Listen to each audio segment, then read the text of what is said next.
Okay, this is a highlight video from Greatstockpixcom live trading chat room. These videos are getting a little longer, and I apologize. I'm trying to do a better job of highlighting some of the all-star calls, who just traders that have been with us a long time, and we've given moderator status to because they're such good traders. And so I'm trying to highlight more of their calls in these after-hours videos as well. All right, so here we go. Yelp was on watch. He had this big breakout here and then a nice flag into the daily 8-day moving average. So all this does is puts it on bounce watch for our chat room. All right, it's very simple how we play these. I'm only looking for a certain thing, and if that doesn't happen, I just don't trade it. And you know what, I usually don't have time. Let me show you a screenshot I took of my call in StockTwits. I usually don't put these out in real time because I'm busy running the chat room, but Yelp was setting up so slowly, and I just had time to put out the idea. So you can see I typed out Yelp trade idea, 3018 entry, 29.95 stop, parentheses, this is a high of day break on a stock that's been pulling back since the big breakout. And on an intraday basis, I'll show you what I was looking at here. Real quick, I don't know if you can see how tall these clouds are, and then if you could zoom in right there, there's like a downspout. You can see this huge downpour going on. I took that from my backyard, so anyway, I thought it was pretty cool. Florida has amazing skies. All right, but enough of that. So we had today's candle back in. You can see it did put in a green candle, but the beauty of it was how it's set up on an intraday basis. Okay, I've switched to 5-minute candles here. I mean, it's just, like I said, it was a no-brainer. This is the opening 5-minute candle for the day, and you can see that Yelp just put in a very narrow range. I love that, because what we're looking for is we want it to trade in a narrow range and then break its early high, after the morning chaos is over. And it's set up perfectly, so it just became a simple high of day break and a stop below the recent low. So there is the trigger, and our stop's going to go, like I said, 29.95. And this finally caught some legs and went all the way up, almost a buck. Went to 31, I don't have it in front of me here. 31.05 from 30.18, so on 22 cents risk. And I posted a couple follow-ups in StockTwits too, that I was taking my last bit off there near the whole number. So caught a lot of that trade. Okay, and I'm going to jump around here in no particular order. That didn't work. I also mentioned WLT, okay, in chat, which had this big pop yesterday. Okay, then on an intraday basis today, it sells off a little bit but finds support. And sometimes I call this a quiet entry strategy. Sometimes when you have a big move and then you get a smaller pullback the next day, as silly as it sounds, I'll switch to 30-minute candles. And I'll look to go long the first break of a previous 30-minute candles high. And so that's what I suggested in the chat room today. This is the opening candle. And then you can see that we had just a couple lower highs. You had this nice green candle right there. So the entry becomes the first break of a previous 30s high, which is 1868, 1834 stop, and we got up almost a buck from that. WLT went to 1966. All right, let's see here. What's next? Really nice day, by the way. Let's see. BlackBerry.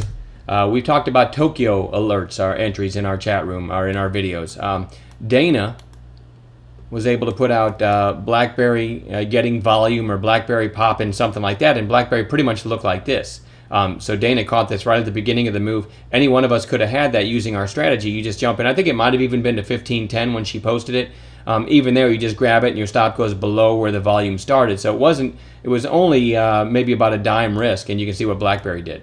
So that wasn't like an official call, but it just goes to show those volume alerts can be amazing, and Dana did a great job there. Again, I'm going to be jumping all over the place here.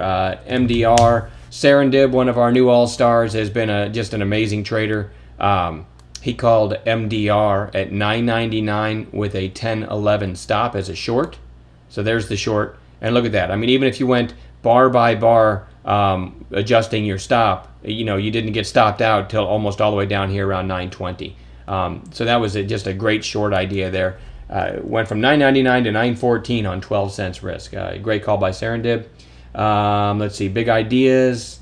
He's making these videos every day, or he's making the highlight videos, isn't he? Let's see, ANN. He called as a short, and the reason for this one, he had big volume. It was running up, but it was running up into the 200-day. So at the time he called it, this was pretty much a solid green candle, looking for a reversal at the 200-day. He basically called it below that green candle there. The short idea was 31 67. And over the next 20 minutes or so, it went down to 31.26. So a great alert, great short idea by Big Ideas. While we're on his calls, he also called DLR as a long.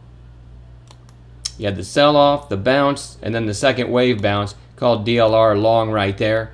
The entry on that, 64.72. Stop, 35 cents below. And from 64.72, man, this went all the way to 66.92, $2.20 in our favor on 35 cents risk. Big Idea is a huge asset to the room. He also called Adobe, ADBE. It was just getting killed, okay? And when it got down around here, he noticed it was coming down. Well, you can't see it on that chart. I have strange moving averages on that chart, but on my regular daily chart, coming down to the 50-day. So he was looking for a bounce right there. And he called it long. Go back to 5-minute candles here. He called it long at 43.60. I think the stop was like 12 cents below, something like that. And from 43.60, this gets up through 44. So it doesn't look like much, but that was easy money. He also, and this wasn't a trigger and stop, but he also alerted Tesla at our moving average here at the 520. 5-minute candles, 20-period moving average. This green line also represents where the 8 is on 15s. This is an area where we look for a turn. I didn't see his post. I didn't get Tesla, but it's a month changer right there if you catch this one. If you caught this even on just a 5-minute setup, but even if you caught it right at the 520, look at this. I mean, I don't know what it went up, 12 bucks or 10 bucks, 11 bucks from there. That was a great alert. Again, it wasn't a trigger and stop, but he did let the room know, hey, Tesla's at the 520, which means 5-minute candle, 20-period moving average. Man, it went up 10 bucks from there. That's one that I'll be lamenting for a long time because I didn't see it, didn't take it. Let's see. Oh, CRUS. Somebody drew my attention. I think it might have been Big Ideas drew my attention to this one as it was coming down. And if you've seen any of our videos, you know that I call the area when you have a strong stock and you have the clean stair steps coming down, I call that area between the blue line and red line, between the 8 and 20 period moving average as the buy zone. So I did type in, hey, CRUS coming down to the buy zone here, and look at the turn there. And it went up huge from there. Again, not an official call, but it just goes to show there's a lot of great posts in there that don't end up on the results page because they weren't given a trigger and stop, but there's still people made money. I got some thank yous for the CRUS alert, even though I didn't participate in that one either. ENDP, just a simple Tokyo trade. 5-minute candles here, you just had this big volume spike.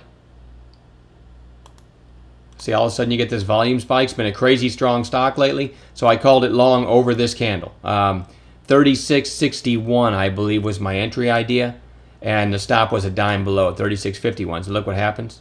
Volume keeps pouring in and goes all the way up to almost 37. Goes to 36.90 something, and we were never underwater. That was easy money. A lot of people caught that one, ENDP. I was able to alert that one in chat in real time. And well, as are all these were alerted in chat in real time. Let's see. I think that I got to give credit. There were like 3 or 4 people in the chat room that mentioned Barnes & Noble BKS when it was right here. They said, hey, CNBC is saying the deal is for real, and any one of us on that CNBC alert could have had this right below 21 with a stop below this base, and it went up a buck from there. So we have great real-time news alerts as well. That was a few different people alerting that. So love the teamwork in there. And let me show you my one blunder today, which is funny if you think about it. SCTY, all right? Other solars were ripping, and I've never traded this one. Okay, so all of a sudden you have to picture this candle was green, this volume candle was green, and this was a solid green candle when I jumped in. I thought, hey, we got a sympathy play on the other solars. I've never traded this one before, but I knew it was a solar. And I went in and grabbed it at, like, I called it as one of those Tokyo trades around 25.16, and my stop was right here, about 15 cents below this same candle. And look what happens. It comes down, stops out, and then proceeds to move a buck in our favor. So sometimes, you know, the early bird gets the worm. Sometimes in trading, you don't want to be the first one in. If I'd have just waited, I could have bought this pullback and then had a nice trade. But anyway, that's a thinner stock than I would normally call. Jumped into it way too quick when I saw the other solars ripping and I saw that volume surge. So that was my one blunder for the day. I think I've covered everything from the day. I could be wrong, but anyway, that's the gist of it. A really, really nice day. Great teamwork, guys, and I'll quit babbling. We'll talk to you tomorrow.